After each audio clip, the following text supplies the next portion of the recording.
In the merciless arena of international relations, where every diplomatic move can ignite a spark or quell a storm, Britain stands today at a crossroads charged with emotion and contradiction. On this 15th of June 2025, the world holds its breath as London navigates between the echoes of a searing conflict between Israel and Iran and the brilliance of a nation celebrating its cultural heroes, David Beckham and Gary Oldman, knighted under the benevolent gaze of King Charles. It's a gripping tableau where war and honor, strategy and pride intertwine to paint the portrait of a country that, amid global uncertainty, seeks to assert its voice while tending to its own fractures. The intensity of this moment, where geopolitical decisions brush against the splendor of a centuries-old tradition, reminds us that history is never written in black and white, but in the shades of a vibrant, perilous present. Hi, it's Carlos. I hope you're doing well. Subscribe to this YouTube channel to stay updated on all the economic and political news in just a few minutes a day. Picture the scene. In London, beneath the gilded arches of the House of Commons, Rachel Reeves, the Chancellor of the Exchequer, addresses the nation with measured gravity.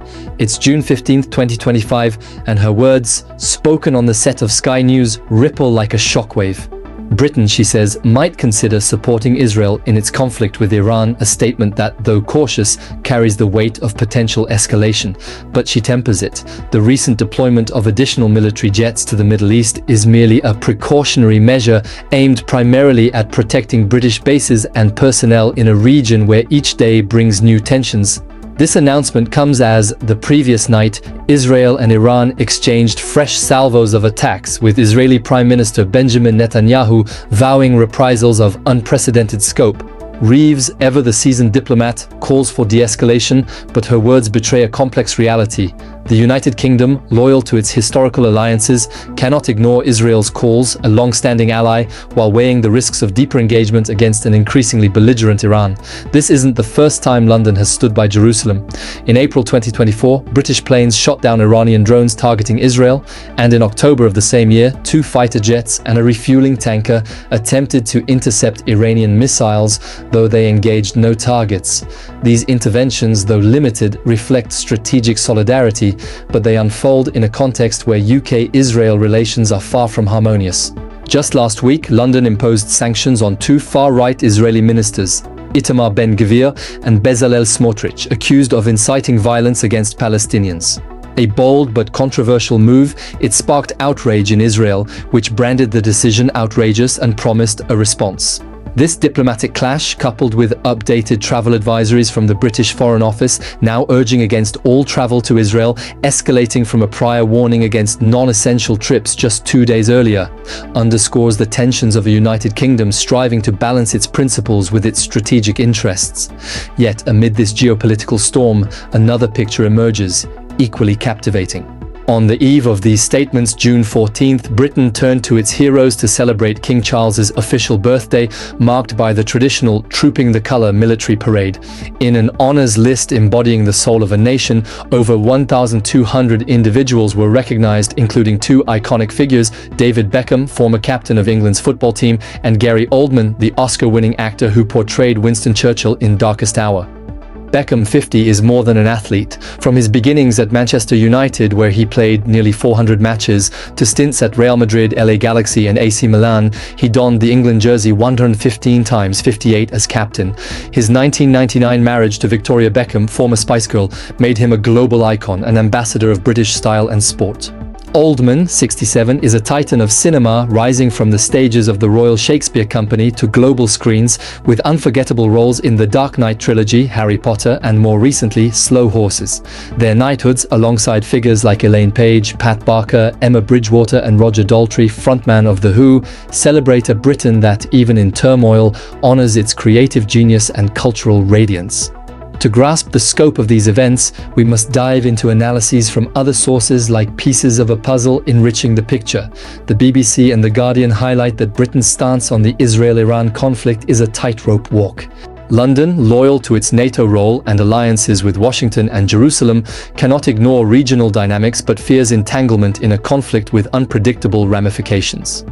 The sanctions on Ben-Gvir and Smotrich, detailed by Le Figaro as a strong signal against extremism, were criticized by the Jerusalem Post as meddling in Israeli sovereignty. These diplomatic tensions compound challenges posed by the Gaza war, where divergences over Israel's conduct have already strained London-Jerusalem ties. Meanwhile, the honors for Beckham and Oldman have sparked national pride. The Times hails Beckham as a symbol of British soft power, a man who turned football into a global showcase for the UK.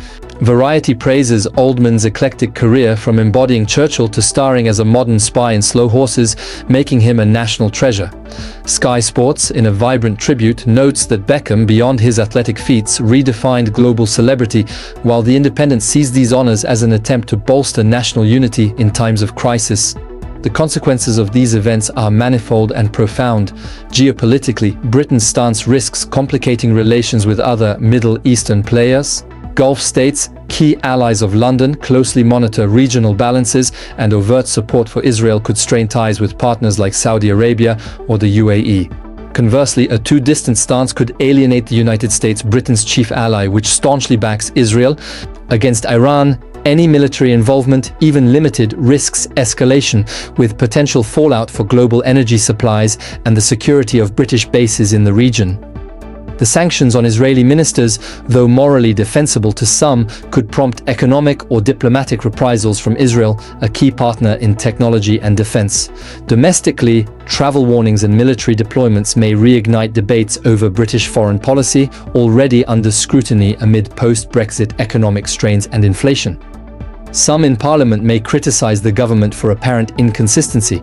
How can it justify supporting Israel while sanctioning its officials? On the other hand, the honors list offers a radiant counterpoint. By celebrating Beckham, Oldman, and others, Britain bolsters its international brand, a vital asset in a world where soft power rivals military might. These honors, covered by global media, boost tourism, the cultural industry, and the UK's appeal to foreign investors. They also inspire a new generation, showing that excellence, whether on a football pitch or a theatre stage, can transcend borders and crises. In London, the Trooping the Colour parade, despite global tensions, drew thousands, reminding us that the monarchy and its traditions remain a pillar of unity in a sometimes divided nation.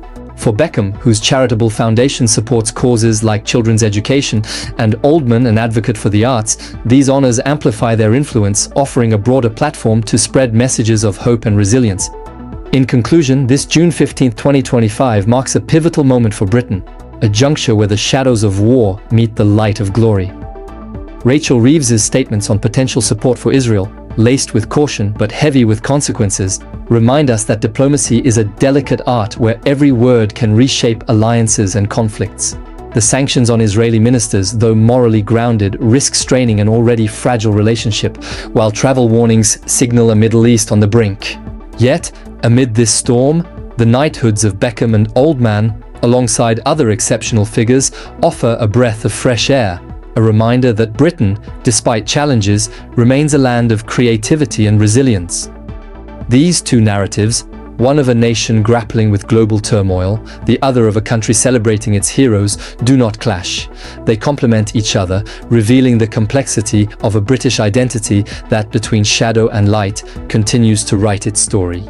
Stay tuned, for in this ever-shifting world, each day brings new surprises and challenges. See you soon to unpack the next chapters of this global saga.